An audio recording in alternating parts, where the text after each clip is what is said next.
begin with, the museum itself is located 15 minutes away from Yekaterinburg. Secondly, the total area of the complex is about 85,000 square meters. The collection of the museum has 12,000 exhibits, among which there is a unique one. It is simply a delight. When I saw it at the exposition, I exclaimed, "Come on, this cannot be."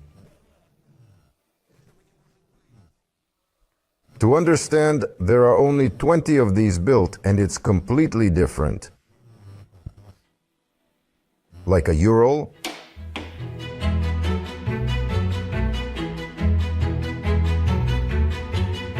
from afar, yes, but if you look closely, it is our dear Ural as it is, only some unusual, fashionable. The appearance is definitely not typical for the products of Urbit motorcycle plant, whose products in the USSR everyone knew.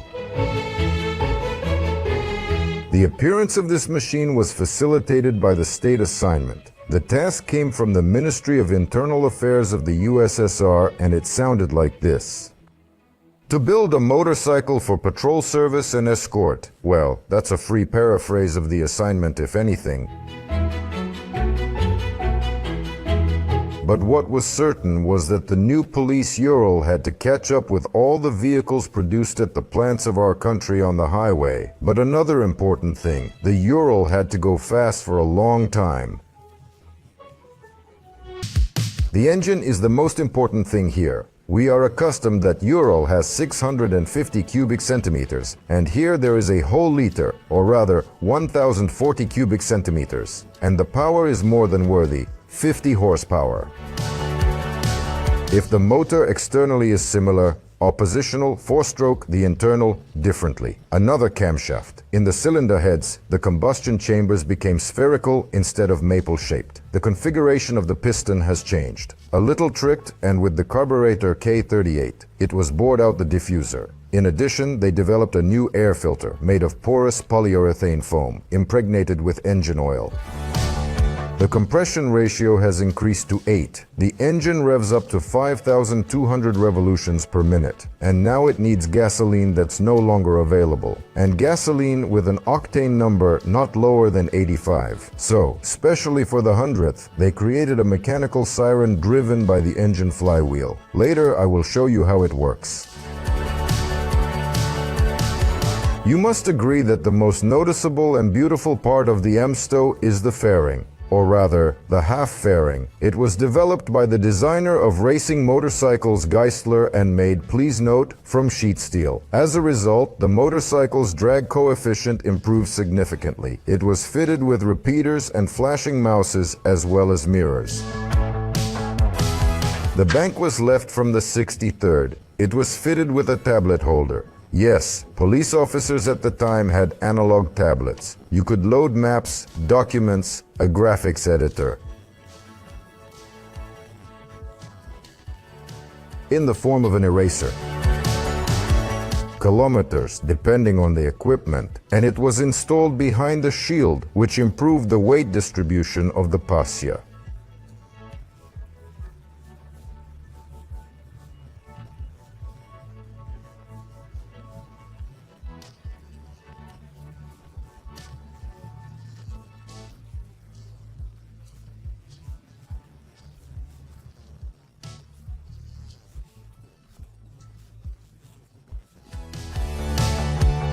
There were single motorcycles, and like ours, with a sidecar, or more precisely, with a side trailer, and on the wheel of the side trailer there is a handbrake.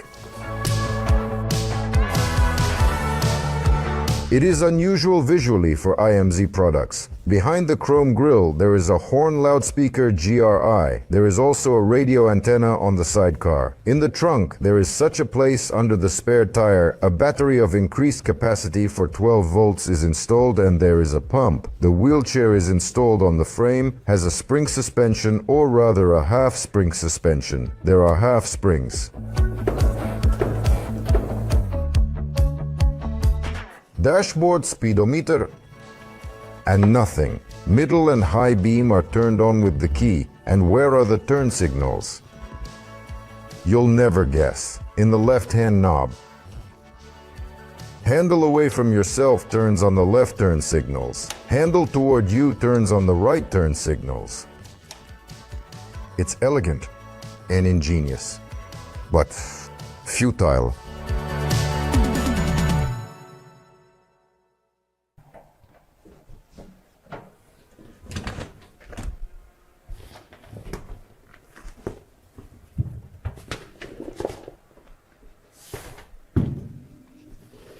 Hey, I'm going for a ride. Surprisingly, I fit. Apron, so I don't get dirty. And basically you can go, and I'll tell you, it's very comfortable and soft.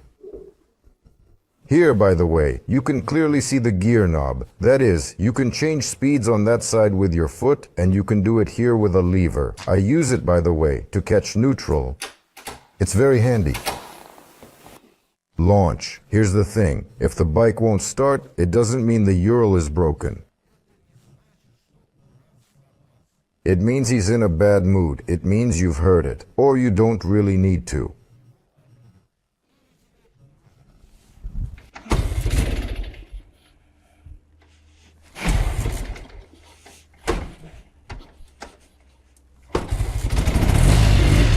It started. Fantastic. It means we need it. It means we didn't hurt him.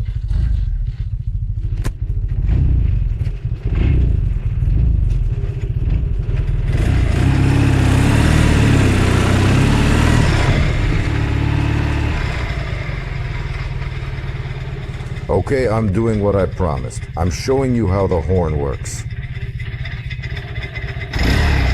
Heels on the pedal.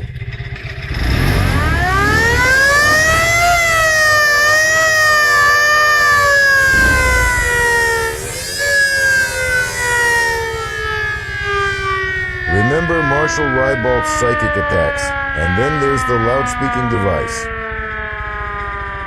Driver with license plate number ME181834. Something else stopped there. Oh, it's a fairy tale.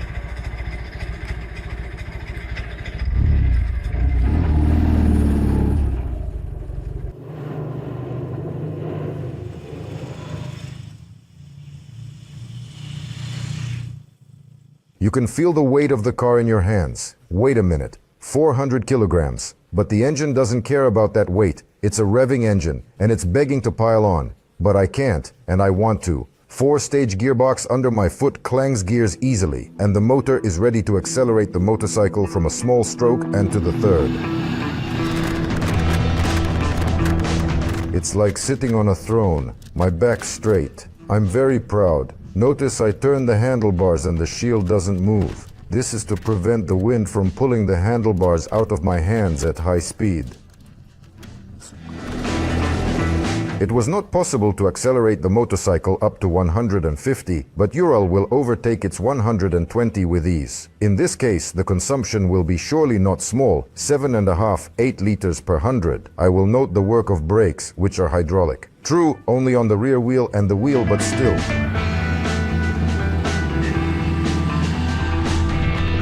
Nevertheless, all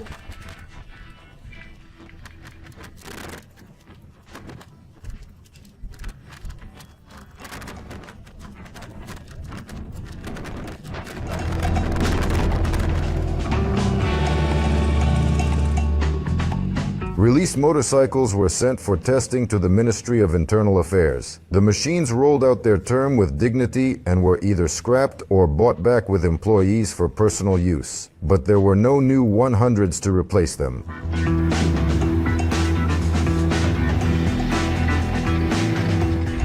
What was the finale? Why the motorcycle did not go into production? There was no money and opportunities at the plant. And of course, bureaucracy. It's a pity. Such a motorcycle would have been in demand. And the hunt continues. And by the way, look what I found in the museum in Upper Pishma.